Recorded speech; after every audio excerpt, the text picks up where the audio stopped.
Also at 5, tragedy on the tracks. A 19-year-old man is dead. His friend seriously injured after a run-in with the train less than 24 hours ago. Good evening. I'm Jennifer Griswold. And I'm Craig DeGrelli. We're learning today the young man who lost his life actually sacrificed it to save his friend from the oncoming train.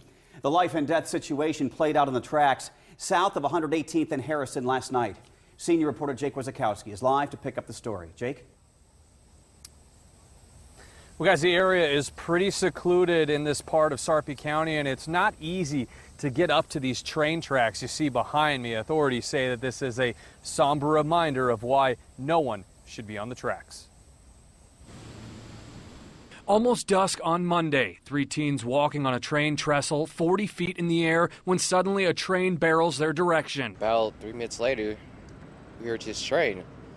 He laid the horn at least good 10 seconds.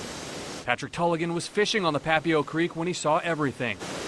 The 3 ran toward the train to avoid it. One boy out ahead was unscathed, but the 2 others were too far away to avoid the Burlington Northern Santa Fe train. The second one jumped off the train tracks, but he was injured. And the third one, I believe he got hit and then did a somersault and fell in the creek.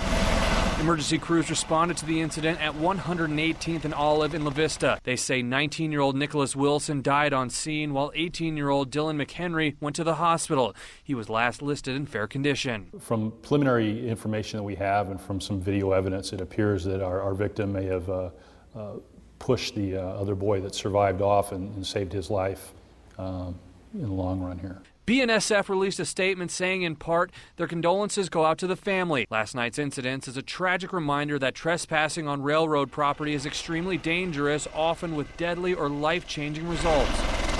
Chief Lawston says they've had problems with MIP parties and people smoking marijuana there. Obviously, this is not a place to be. If you're on railroad tracks, you're trespassing on railroad property. The area down there, again, it's a concern for us with accessibility and the general safety of people down in there. Patrick says it's something he'll never forget. It was just shocking. I feel bad for his family and his friends. My tip is, don't go on the train tracks, really. Because anything can happen in a blink of an eye. 18-year-old Eddie Zielinski was the third teen identified. He wasn't injured seriously. All 3 of them were from Papillion. An autopsy is scheduled for Wilson for tomorrow. Now, La Vista PD and railroad police are going to go back and try to figure out if there's a way that they can stop anybody from getting up on this trestle for the railroad or the bridge right behind me. Reporting live in La Vista, Jake Wazakowski, KMTV Action 3 News. The teens graduated this past May from Papillion La Vista South High School off Highway 370. Here's a statement from the high school principal today. Today is a sad day for the Papillion La Vista South Titans. Nicholas was a 2016 graduate who was very personable and came from an amazing family. Our heart breaks for them. A 7